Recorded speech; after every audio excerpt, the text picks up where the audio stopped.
할렐루야. 2월 2일 수요일 가정에서 함께하는 새벽 예배 오신 여러분을 축복합니다.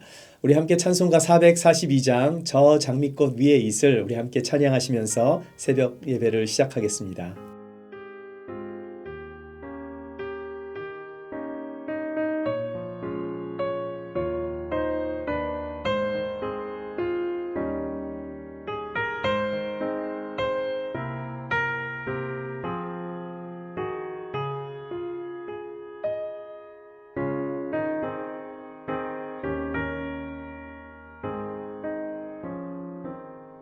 저 장미꽃 위에 있을 아직 맺혀 있는 그때에 귀에 흐르니 소리 들리니 주 음성 분명하다. 주님 나와 동행을 하면서 나를 짓고 삼으셨네. 우리 서로 받은 그 기쁨을 알 사람이 없도다. 그 정한 주의 음성 우는 새도 잠잠케 한다. 내게 들리던 주의 음성이 늘 위에 쟁쟁하다. 주님 나와 동행을 하면서 나를 짓고 삼으셨네. 우리 서로 받은 그 기쁨을 알 사람이 없도다.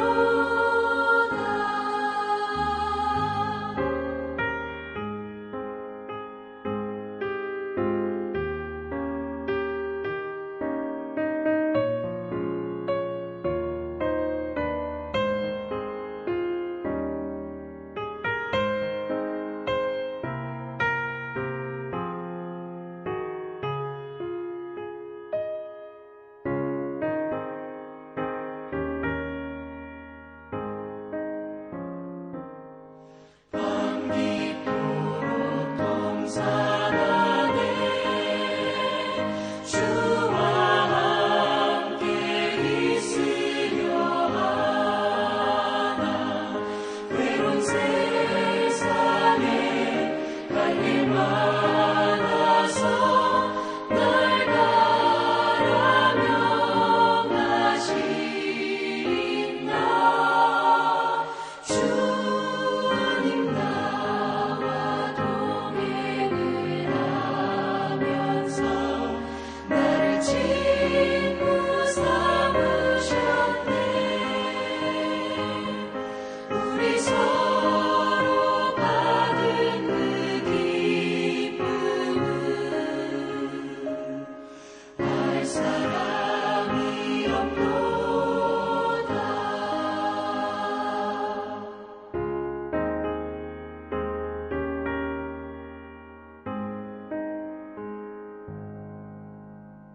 기도하겠습니다.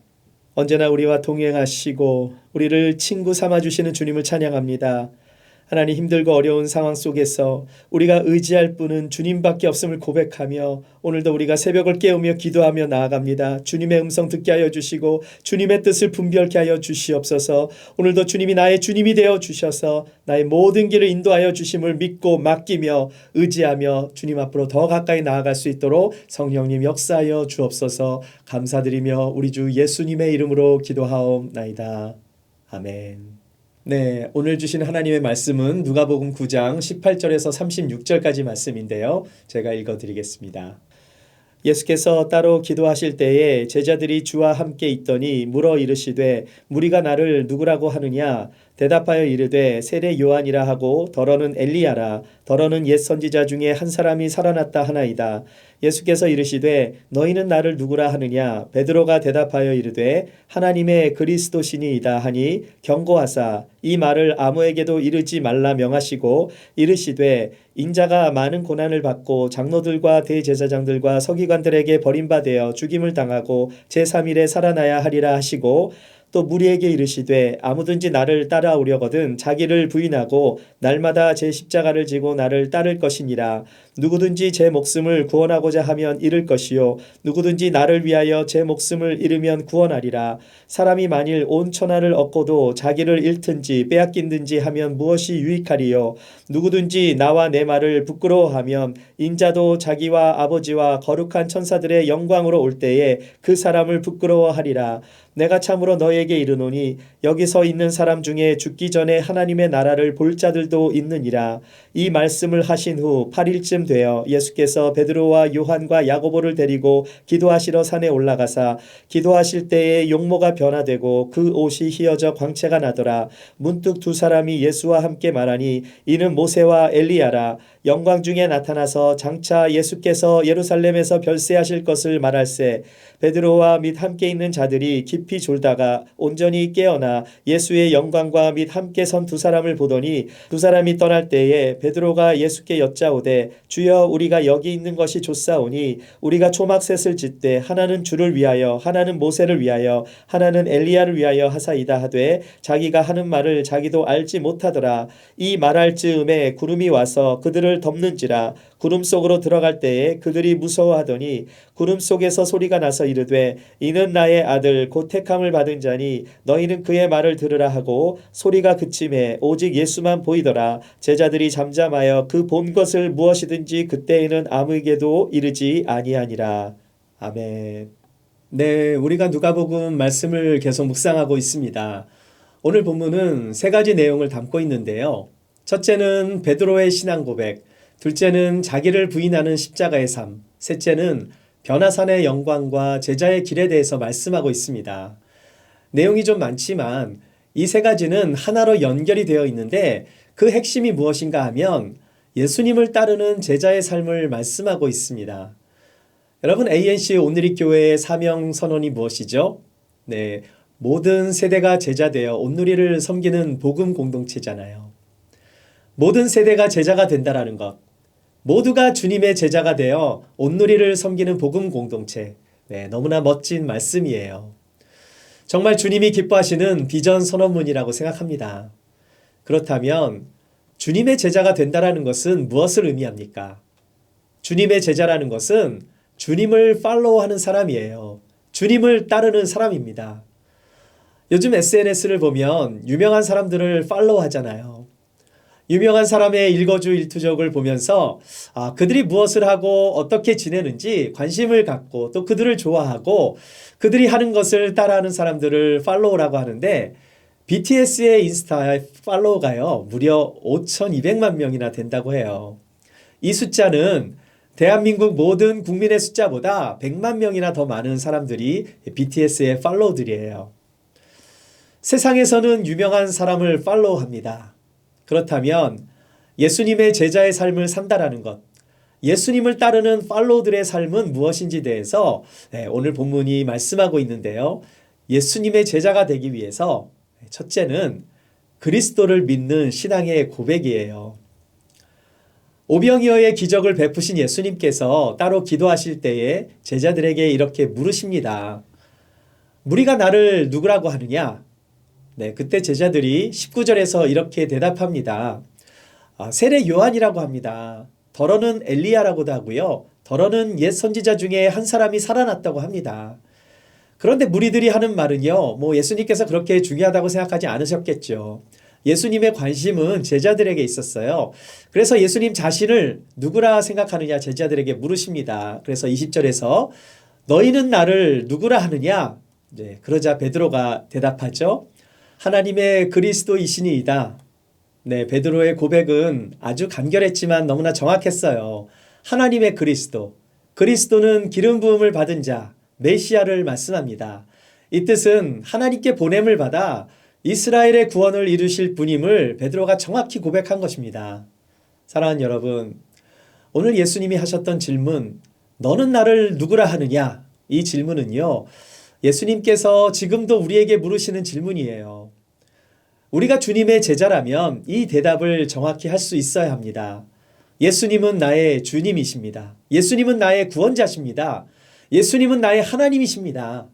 이 고백은요, 예배를 드릴 때만 하는 고백이 아니라 나의 가정에서, 나의 일터에서, 나의 이웃과 나의 친지들과 나의 친구들 앞에서, 더 나아가 믿지 않는 사람들 앞에서도 당당하게 고백을 할 수 있어야 합니다. 자, 그런데 이것이 정말 쉬운 일일까요? 세상 사람들 앞에서 당당하게 저는 예수를 믿는 사람이에요. 예수님은 나의 구주십니다. 이것을 쉽게 고백하실 수 있겠습니까? 여러분이 운전 중에 있을 때 예수님을 주인으로 모시며 운전하실 수 있으시겠어요? 친구들과 골프 치러 가실 때에 예수님이 주인이 되십니까? 혹시라도 친구들과 어울려서 2차를 가시거나 온라인 쇼핑을 하시거나 게임을 하시거나 은밀한 곳에 혼자 있을 때에, 때로는 슬픔과 낙심 가운데 빠져 있을 때에 예수님이 여러분의 구주가 되심을 항상 고백하실 수 있겠습니까? 어떠한 상황 속에서도 예수님이 나의 주님이십니다. 나의 구원자십니다. 나의 하나님이십니다를 고백하실 수 있다면 여러분은 예수님의 제자가 맞습니다. 그런데 예수님의 수제자라고 하는 베드로는요, 예수님께서 십자가에 달리실 때 예수님을 3번이나 부인했었어요. 사랑하는 여러분, 여러분이 주님을 따르는 사람, 주님의 제자라면 어떠한 상황 속에서도 주님이 여러분의 주인이심을 고백하시며 그분이 여러분의 진정한 주님이시기를 축복합니다. 예수님의 제자가 되기 위해서 두 번째는 자기를 부인하는 십자가의 삶입니다. 예수님께서 22절과 23절에서 이렇게 말씀하셨어요. 이르시되 인자가 많은 고난을 받고 장로들과 대제사장들과 서기관들에게 버림받아 죽임을 당하고 제3일에 살아나야 하리라 하시고, 또 무리에게 이르시되 아무든지 나를 따라오려거든 자기를 부인하고 날마다 제 십자가를 지고 나를 따를 것이니라. 예수님은 베드로의 고백 이후에 십자가의 고난에 대해서 말씀하시면서 4개의 동사를 사용하십니다. 고난을 받다, 버림받다, 죽임을 당하다, 살아나다. 앞에 3 동사가 의미하는 것은 신체적인 고통과 사회적인 고립, 그리고 생명의 단절을 의미해요. 즉 십자가에서 죽으심에 대한 단어입니다. 하지만 살아나다, 이 네 번째 마지막 단어는요, 부활을 의미합니다. 주님은 2000년 전에 이미 부활하셨기 때문에 우리의 신앙생활에서 앞에 3가지 단어는요, 고난주간이 아니면 많이 묵상하지 않는 그런 경향이 많아요. 자, 그런데 예수님은 주님의 제자의 삶에 대해서 말씀하실 때 아무든지 나를 따라오려거든 자기를 부인하고 날마다 제 십자가를 지고 나를 따를 것이니라 말씀하세요. 십자가는 로마에서 사형 집행에 사용된 가장 고통스러운 형틀이기 때문에 그것은 죽음의 상징입니다. 그런데 예수님은 제자의 삶이 바로 그 십자가를 지고 나를 따르는 삶이래요. 이것은 고난주간만이 아니라 날마다의 삶을 의미하는 것입니다. 여러분은 주님의 제자입니까? 그렇다면 날마다 예수님의 십자가를 지고 따라야 하는 것입니다. 예수님의 십자가는 목에 거는 장식품이 아닌 거예요. 십자가를 지고 따르는 삶은 날마다 자기를 부인하는 삶이에요. 자기를 부인한다는 것은 나의 고집, 나의 방식, 나의 욕심, 내가 원하는 것, 내가 누리고 싶은 것을 버리고 예수님을 따르는 삶을 의미합니다. 십자가는 죽음을 의미합니다. 나의 고집이 죽고 나의 방식이 죽고 나의 욕심과 욕망, 나의 유익과 만족이 십자가에서 죽고 나의 삶이 주님이 주인 되는 삶을 의미하는 거예요. 베드로가 자기를 부인하지 않았을 때 예수님을 부인했잖아요. 십자가는 자기 부인을 의미합니다. 자기 부인이라고 하니까 십자가는 my wife인가? 네, 그렇게 고백하시면 안 되고요.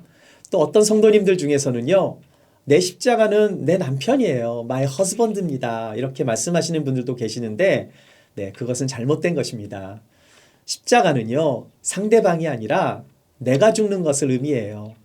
자기를 부인하는 것을 오해하시면 안 됩니다.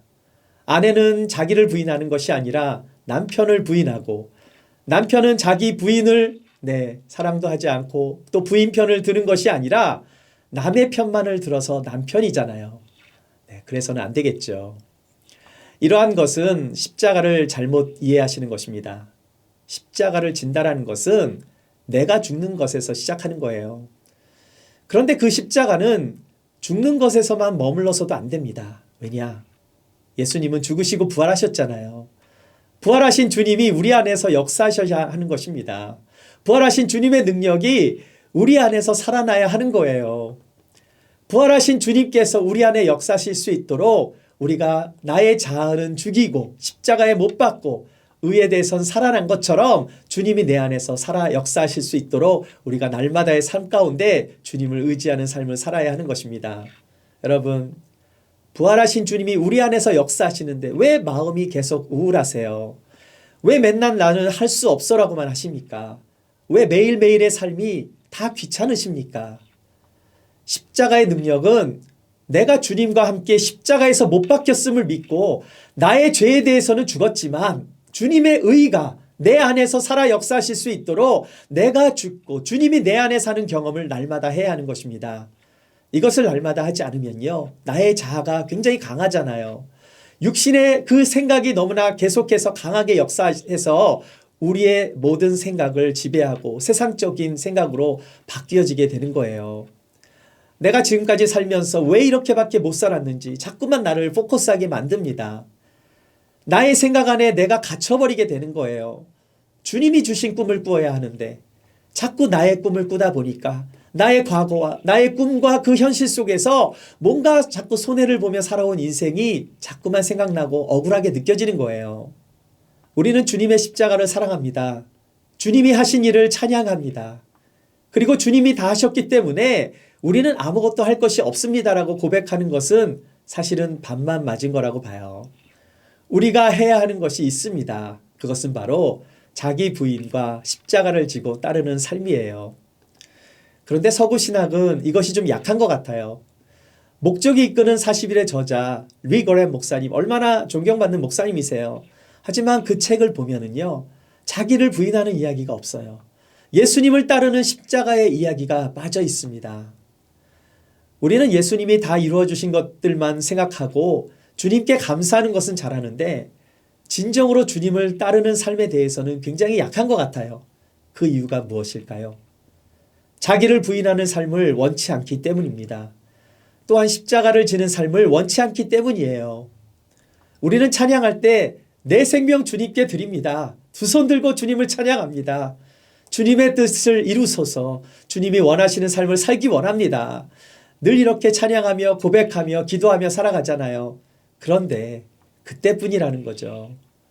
예배를 드리는 삶과 나의 가정에서의 삶, 나의 일터의 삶이 다르다면 내가 정말 주님을 따르는 사람이 맞는지, 내가 정말 주님의 제자인지 고민해 봐야 하는 것입니다.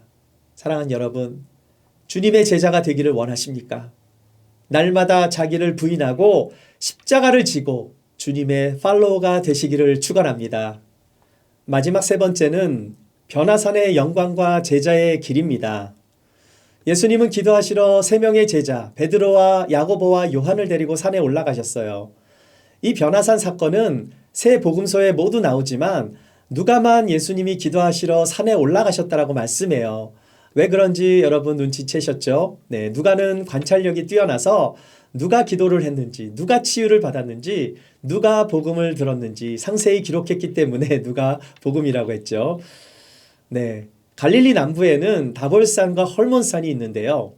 초대 기독교 교부들은 성경의 변화산을 다볼산이라고 믿었습니다. 하지만 최근에는 헐몬산이 이스라엘에서 가장 높은 산이기 때문에 변화산은 헐몬산일 것이다 라고 하는 학자들도 많은데요. 저는 개인적으로 다볼산이라고 생각합니다. 그 이유는요, 예수님이 세 명의 제자들에게 뭔가를 보여주셨잖아요. 뭔가를 보여주시기 위해서 데리고 올라가셨는데 제자들이 다 봤거든요. 다 봤으니 다 볼산이죠. 네, 아무튼 예수님께서는 그 변화산에서 정말 놀라운 것을 보여주십니다.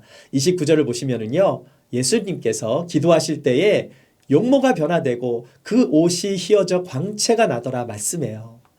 자, 그리고 영광 중에 모세와 엘리야가 나타나서 예수님의 별세에 대해서 함께 이야기를 나누십니다. 별세라는 것은요, 별을 세는 것이 아니고요. 예수님의 죽으심에 대한 이야기를 나누고 있었는데 헬라어로 별세를 엑소도스라고 말합니다. 이 말에는요, 세 가지 의미가 들어있어요. 죽음과 부활과 승천이에요. 변화산에서 나타나신 예수님은 자신의 모습을 세 가지로 보여주신 것입니다. 즉 십자가에서 죽으시고 부활하셔서 하늘에 올라 세상을 다스리실 분을 나타내는 단어가 바로 엑소도스예요.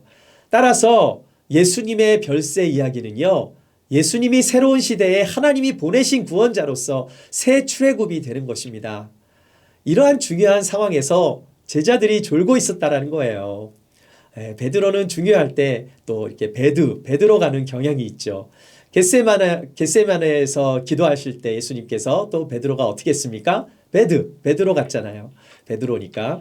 네, 베드로가 졸다가 깨어서 보니까 예수님의 변화된 모습을 보게 된 것입니다. 그리고 그가 이렇게 말을 고백해요. 33절을 보세요. 두 사람이 떠날 때에 베드로가 예수께 여짜오되 주여 우리가 여기 있는 것이 좋사오니 우리가 초막셋을 짓되 하나는 주를 위하여 하나는 모세를 위하여 하나는 엘리야를 위하여 하사이다 하되 자기가 하는 말을 자기도 알지 못하더라. 모세와 엘리야는 구약의 율법과 예언을 상징하는 두 인물이죠. 다볼산에서 예수님의 영광을 다 봤잖아요. 그 영광을 본 베드로는 모세와 엘리야가 떠나려 할 때 뜬금없이 초막집을 짓겠다라는 이야기를 해요. 베드로가 보니까 이곳이 너무나 좋아 보여가지고 이곳에서 집을 짓고 다 함께 같이 살자고 한 것입니다. 예수님의 부활하신 영화로운 몸과 천국에 있는 모세와 엘리야를 눈으로 직접 본 그는 특별한 하나님의 은혜 속에서 하나님께서 보여주신 것임에도 불구하고 베드로는 어떻게 하면 여기에 오랫동안 머무를 것인가 그 생각만 하고 있는 거예요. 베드로는 눈앞의 영광에 취해서 8일 전에 예수님께서 제자들에게 말씀하신 그 제자도의 삶을 다 잊어버렸다는 거죠. 자기를 부인하고 제 십자가를 지고 주님을 따르는 삶이 제자의 삶이라고 예수님께서 말씀해 주셨는데 베드로는요 잊어버렸습니다. 왜 잊어버렸습니까? 그는요 그냥 안주하고 싶었거든요. 안주하고 싶은 마음. 사랑하는 여러분, 여러분도 안주하고 싶은 마음이 있으십니까? 그런데 여러분, 예수님을 믿는 제자의 길이란 자기 만족과 자기 행복을 추구하는 길이 아니에요. 제자의 길은 자기 만족과 행복을 내려놓고 오히려 자기를 부인하고 자기의 십자가를 지고 주님의 길을 따라가는 것이 제자의 길인 것입니다. 나의 만족으로 나의 신앙생활을 하게 되면 반드시 실망하는 일이 발생하게 돼요. 제자의 삶은 나의 만족으로 사는 것이 아니에요. 나의 행복만을 위해 사는 것도 아닙니다.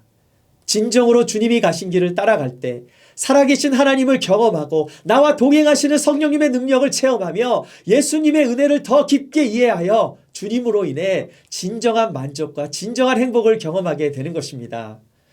그러한 은혜를 세상에서 얻으려고 하지 마시고요. 예수님 안에서 경험하실 수 있는 여러분이 되시기를 축복합니다. 자기를 부인하고 십자가를 날마다 지고 주님을 따르는 자에게 주님은 승리를 주실 거예요. 나의 자아가 죽어야 예수님의 능력이 나타나게 되는 것입니다. 오늘 이 새벽에 예수님의 십자가를 머리로만 이해하는 것이 아니라 매일매일의 삶에서 자기 십자가를 지고 예수님을 따르며 진정한 주님의 제자로 살아가시는 저와 여러분이 되시기를 주의 이름으로 축원합니다. 기도하겠습니다. 사랑의 하나님, 우리를 너무나 사랑하여 주셔서 십자가를 지시고 죽음에서 생명으로 인도해 주신 주님을 찬양합니다. 우리의 삶이 십자가를 부끄러워하지 않는 삶이 되게 하여 주시옵소서. 오늘 이 새벽에 다시 한번 십자가를 지신 주님을 사랑하며 그 십자가가 나의 자랑이 될 수 있도록 인도하시고 역사하여 주시옵소서. 나의 유익과 나의 만족이 십자가에서 죽게 하여 주시고 우리의 삶의 주인이 되시는 주님으로 인하여 내가 만족하며 오늘도 감사할 수 있는 믿음의 성도들 되게 하여 주옵소서.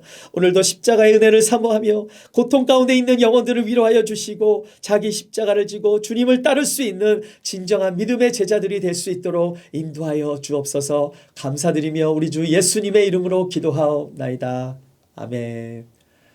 네, 이제 각자의 기도의 자리로 가셔서 주님의 십자가를 묵상하시며 제자의 삶을 살아가시는 여러분이 되십시오.